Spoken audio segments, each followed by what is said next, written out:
Hey guys, welcome back to my channel. This is my new mini vlog. Sorry for late update. जैसा कि आप सब देख सकते हैं कि मैं मॉर्निंग में ही पार्लर आ गई हूँ। अभी वहाँ क्लीनिंग चल रही थी और सबसे फर्स्ट कस्टमर मैं ही थी। जब तक वो क्लीनिंग कर रहे थे तो मैंने सोचा तब तक मैं अपना थोड़ा सा शूट कर लूँ और साथ ही साथ वो मेरे लिए जो भी मैं अपना रूटीन चीज़ें करवाने आई थी फॉर द सेल्फ केयर, वो उसके लिए मेरी बैग्स वगैरह रेडी कर रहे थे और मुझे हेयर कलर लगवाना था। और साथ ही साथ जैसे कि हम सबकी डेली रूटीन होती है, परमानेंट रूटीन होती है आफ्टर 15 और 20 डेज़, थ्रेडिंग वगैरह वो भी करवाने में आई थी। वो मुझे हेयर कलर लगा चुकी थी और तब तक मैं अपने कलर को ट्राई कर रही थी। जब तक कलर सूख रहा था तब तक मैं तो वेट कर रही थी, क्योंकि मुझे तो वेट करना ही था। और साथ ही साथ वो लोग अपना फ़ोन वगैरह यूज़ कर रहे थे, क्योंकि वो भी वेट कर रहे थे, क्योंकि केवल मैं ही कस्टमर उस समय थी और वो तब तक अपने मोबाइल वगैरह में लगे हुए थे। और फिर उसके बाद मेरा जब कलर सूख गया तो मेरा हेयर वॉश किया उन्होंने। और जब तक वो मेरा हेयर वॉश कर रहे थे उसके बाद मेरी बाकी चीज़ें होनी थी। मैंने उनको बोला कि प्लीज़ ध्यान से कीजिए, जरा मेरे कान में पानी ना चले जाए। तो उन्होंने कहा आप अपना सर टेढ़ा कर रही हैं तो पानी तो जाएगा। और साथ ही वो कही थी कि मुझे कैप्चर मत कीजिए और ये कहाँ पे लगाएंगी आप, इंस्टा पे स्टेटस लगाएंगी। तो मैंने बोला नहीं, मैं व्लॉग शूट करती हूँ और ये व्लॉग के लिए ही मैं शूट कर रही हूँ। तो मैंने कहा कोई बात नहीं, आपके फेस पे मैं इमोजी लगा दूँगी। तो पता नहीं क्यों कुछ लोग ऐसे डरते हैं जो अभी तक शूट कभी उन्होंने नहीं किया होता। और मुझे काफ़ी लेट हो रहा था, जिसकी वजह से वो दोनों लोग मिलकर मेरा हेयर ड्राई कर रहे थे, क्योंकि ठंड बहुत ज़्यादा थी और मुझे ठंड से भी बचना था। तो दोनों लोग मिलकर मेरा हेयर ड्राई कर रहे थे। और साथ ही मेरे हस्बैंड जो हैं वो बाहर वेट कर रहे थे, क्योंकि काफ़ी लेट हो रहा था। मैं जल्दी से फ्री होकर फटाफट घर गई और मैंने बात लिया और फटाफट रेडी होना स्टार्ट हो गई। क्योंकि अब मैं बताती हूँ कि मैं कहाँ पे जाने के लिए तैयार हो रही थी और मैं इतनी सुबह पार्लर क्यों गई। क्योंकि आज मेरा जो है वो डिलीवरी के लिए मेरी अपॉइंटमेंट थी। आज मुझे हॉस्पिटल में एडमिट होना था। मुझे पता था कि ये सेल्फ़ केयर के लिए मुझे टाइम नहीं मिलेगा, एटलीस्ट 40 डेज़ तक मैं कहीं जा नहीं पाऊँगी। मुझे मेरी थ्रेडिंग्स वगैरह और मतलब ये नॉर्मल परमानेंट रूटीन वाली चीज़ें, हेयर कलर वगैरह लगवाना था। तो जिसकी वजह से मैं सुबह सुबह पार्लर गई, क्योंकि उससे पहले बिफ़ोर 1 डे जो है थर्सडे वगैरह पड़ रहा था, मुझे नहीं लेके जा पाए।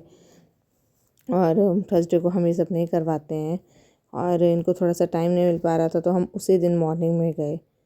और हाँ सॉरी, 1 डे बिफ़ोर भी हम गए, बट हम काफ़ी लेट हो गए, जिसकी वजह से पार्लर्स बंद हो गए थे, क्योंकि ठंड में काफ़ी जल्दी वो क्लोज़ कर देते हैं। तो उसके बाद मैं नेक्स्ट मॉर्निंग ही गई, क्योंकि और उसी दिन मुझे टाइम कम भी था और हमें जल्द से जल्द वो करके हॉस्पिटल भी पहुंचना था, ब्रेकफास्ट वगैरह करके। और सारी चीज़ें, हमारा बैग रेडी था, बस फटाफट से मुझे तैयार होना था। और ये कुछ तब तक जल्दी से कुछ काम निपटाने गए और तब तक मैंने सोचा कि मैं फटाफट अपने आप को रेडी कर लूँ। मैं अपने आप को दिखा रही थी कि मैं कैसी लग रही हूँ, क्योंकि फ़िलहाल तो मैं प्रेगनेंसी पूरी जर्नी में कुछ भी मैंने ऐसा ज़्यादा मेकअप नहीं किया और ना ही मुझे मेकअप करने का उतना ज़्यादा मन किया, क्योंकि मैं घर पे ही थी। तो मैंने नॉर्मली लाइक लिपस्टिक, बिंदी और सिंदूर वगैरह लगाया। हाँ, स्टार्टिंग प्रेगनेंसी की जो स्टार्टिंग जर्नी थी, like first second third month तक मैंने किया है। जैसे भी मैं कहीं जाती थी तो मैं करके जाती थी, बट मैं बहुत ज़्यादा कहीं गई नहीं। बस एक्चुअली वैसे नॉर्मल डिलीवरी के लिए मेरे को आज बुलाया गया था कि वो मेरा प्रोसेस वगैरह देखेंगे कि क्या पॉसिबिलिटी है। और उसके बाद जब नॉर्मल के लिए मेरा नहीं हो पाया तो फिर मेरा लास्ट में ऑपरेशन ही हुआ, सिजेरियन ही मेरा बेबी हुआ। और मैं ये लास्ट में बताऊंगी कि मुझे नेक्स्ट व्लॉग में बताऊंगी कि मुझे बेबी गर्ल हुई है या बेबी बॉय हुआ है। चलिए, तब तक आप मेरे साथ इसी व्लॉग में बने रहिए। तो बस फटाफट से मैंने अपने आप को नॉर्मल तरीके से अपने आप को रेडी किया है, जैसे कि मैं हॉस्पिटल जाने के लिए अपने आप को रेडी कर सकती थी। और उसके साथ ही साथ मैंने फटाफट जो है अपना ये सब करने के बाद ब्रेकफास्ट वगैरह किया, जिसका शूट मैं नहीं कर पाई क्योंकि काफ़ी लेट हो रहा था और हस्बैंड भी गुस्सा कर रहे थे।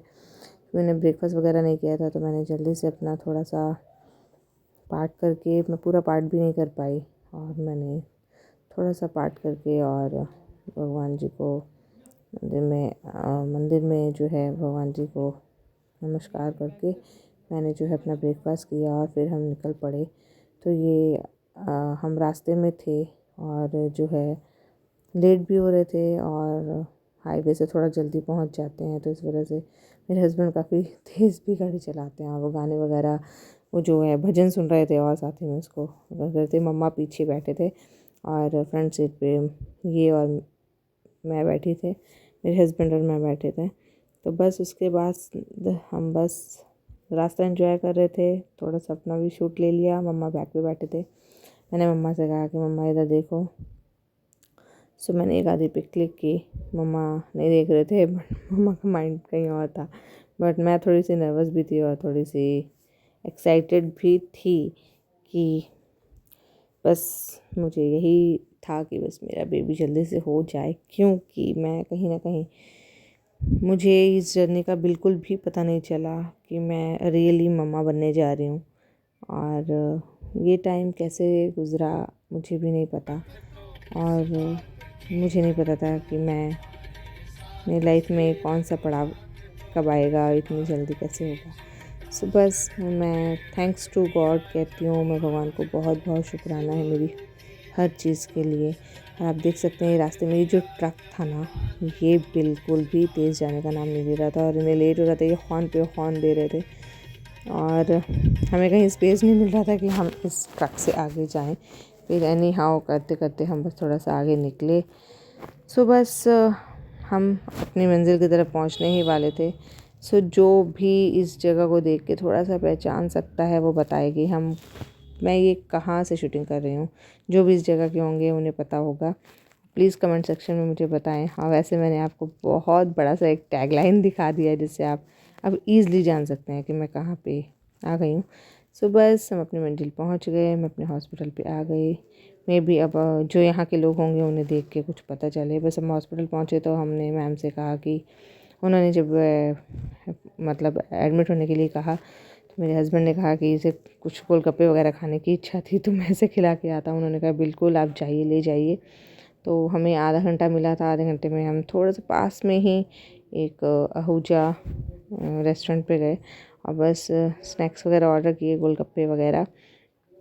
तो हमने क्योंकि कुछ चटपटा खाने का मन था, क्योंकि मुझे जैसे मैंने कि सुना था कि मैं डिलीवरी के बाद एटलीस्ट 40 डेज़ तक ये सब चीज़ें नहीं खा पाऊँगी। तो मुझे था कि जब कोई चीज़ मना होती है ना, तो मुझे पक्का पता है वो चीज़ का बहुत ज़्यादा मन करता है, बहुत ज़्यादा क्रेविंग होती है। और फ़िलहाल अगर जब तक आपको वो मिलता है तो उस चीज़ की आपको क्रेविंग नहीं होती है। सो मैंने सोचा कि माइंड में रह जाएगा, बेटर है कि हम उसे खा लेते हैं। सो बस हम थोड़ा सा ये सब स्टार्ट करने जा रहे थे। तो गोलगप्पे का मैं आपको रिव्यू ज़रूर दूंगी कि कैसे थे।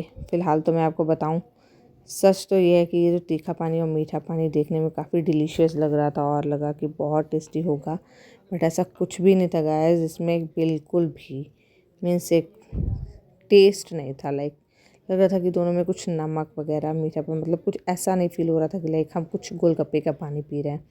बट फिर बाद में पता चला कि एक उन्होंने हमें एक चटनी साथ में दी थी, जिसको मिलाकर हमने गोलगप्पे में ऐड करके उसको जब खाया तब इट वाज लिटरली टेस्टी।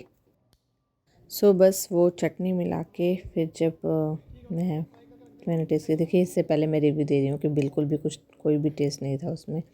उसके बाद वो चटनी ऐड करके हमने गोलगप्पे खाए तो इट वाज लिटरली टेस्टी। मेरे हस्बैंड यहाँ पे मुझे करके दिखाने जा रहे थे और तब तक ही मैंने कैमरा उनके सामने कर दिया तो उन्होंने अपना स्टेप मूव कर लिया। उसके बाद आप देख सकते हैं कि मम्मा ने और इन्होंने हाफ़ डोसा मंगाया था और मैंने इडली सांभर मंगाया था, क्योंकि मैं चाहती थी कि मैं कोई डाइजेस्ट फूड खाऊं, मतलब कुछ भी ऐसा खाऊं जो टेस्टी भी हो। सो मैंने अपने लिए इडली सांभर ऑर्डर किया था, क्योंकि मैं बहुत ही हल्का खाना चाहती थी और चाहती थी जिसका टेस्ट भी अच्छा हो और मुझे जल्दी से डाइजेस्ट हो जाए। सो मैंने ये मंगाया है, बट पता नहीं क्यों गाइस मैं बिल्कुल भी खा नहीं पा रही थी। अब वो नर्वस थी या क्या था, मैंने एक इडली खाई और एक इडली मैंने डिस्ट्रीब्यूट कर दी, क्योंकि मैंने बहुत मुश्किल से वही खाई और थोड़ी सी सूखी खाई, थोड़ी सी सांभर के साथ खाई। बस पता नहीं क्यों जैसे लग रहा था कि अब कुछ भी अच्छा नहीं लग रहा है खाना। अब मुझे पता था कि मैं खाने आई हूँ तो अच्छा नहीं लग रहा है, लेकिन बाद में ज़रूर मन करेगा। बस उसको हमने खाया क्योंकि हमें आधे घंटे का समय मिला था। मुझे नहीं पता ये वीडियो मेरी उल्टी कैसे हो गई, कोई बात नहीं, बट आपको तो पता चल रहा है ना कि मैं क्या खा रही हूँ और क्या दिखा रही हूँ। जैसे कहा जाता है ना कि भावना समझ में आनी चाहिए, तो बस मैं अपनी भावना और अपनी चीज़ें तो आपको दिखा ही रही हूँ, शेयर कर रही हूँ आपके साथ। बस उसके बाद जो है मैंने फ़ैंटा मंगाई थी, क्योंकि मैं कोई भी और अदर सॉफ्ट ड्रिंक कोशिश करती हूँ कि ना पीऊँ। अगर मन करता है तो फ़ैंटा या मरिंडा टाइप पीती हूँ जो थोड़ी सॉफ्ट होती है। उसके बाद बस हॉस्पिटल चले गए, एडमिट हुए और मेरी ड्रिप लगना मुझे स्टार्ट हो गई। उसके बाद बस मैं तो एडमिट थी ही, और मम्मा जो हैं वो फ़ोन पे बता रहे थे पापा को कि हाँ इन्होंने एडमिट कर लिया है, और बस वेट कर रहे थे कि अब डॉक्टर आएंगे तो वो क्या बताते हैं उसके बाद हमें। उसके बाद मुझे तो ड्रिप चढ़ ही रही थी, और तब तक मैंने सोचा कि मैं थोड़ा बहुत जो जब तक होश में हूँ एडिट कर सकती हूँ, वीडियो शूट कर लूँ। उसके बाद मेरे हस्बैंड भी इधर लेटे हुए थे, क्योंकि वो भी वेट कर रहे थे कि डॉक्टर आएंगे और वो हमें क्या बताते हैं, उस हिसाब से फिर हम आगे का डिसीज़न लेंगे। तो बस जब तक सब वेट कर रहे थे मैंने थोड़ी सी एडिटिंग की, और आपको पता है डॉक्टर ने हमें मुझे मना कर दिया था पूरी नाइट की कुछ भी और लेने के लिए। उन्होंने कहा बस आप गरम गरम दूध ले सकते हैं, तो मैंने 2 टाइम्स बस एक एक गिलास करके 2 बार बस मिल्क लिया, और अदरवाइज़ मैंने कुछ भी नहीं खाया। उसके बाद वो एक इडली खाने के बाद पूरी रात मेरी ऐसे ही निकल गई, और उसके बाद पता चला कि मेरी नॉर्मल डिलीवरी नहीं पॉसिबल है। बट मुझे बहुत पेन हुई, मुझे आर्टिफिशियल पेन भी दी गई, और उसके बाद नेक्स्ट मॉर्निंग मेरा सिजेरियन हो गया। और ऑपरेशन में उसके बाद भी ऑपरेशन में जो मुझे पेन झेलनी पड़ी वो एक अलग, और नॉर्मल पेन भी मैंने झेल के देख ली। बस मैंने थोड़ा बहुत दूध पिया, उसके बाद बस वेट किया कि देखते हैं कि धीरे धीरे और क्या होना बाकी है।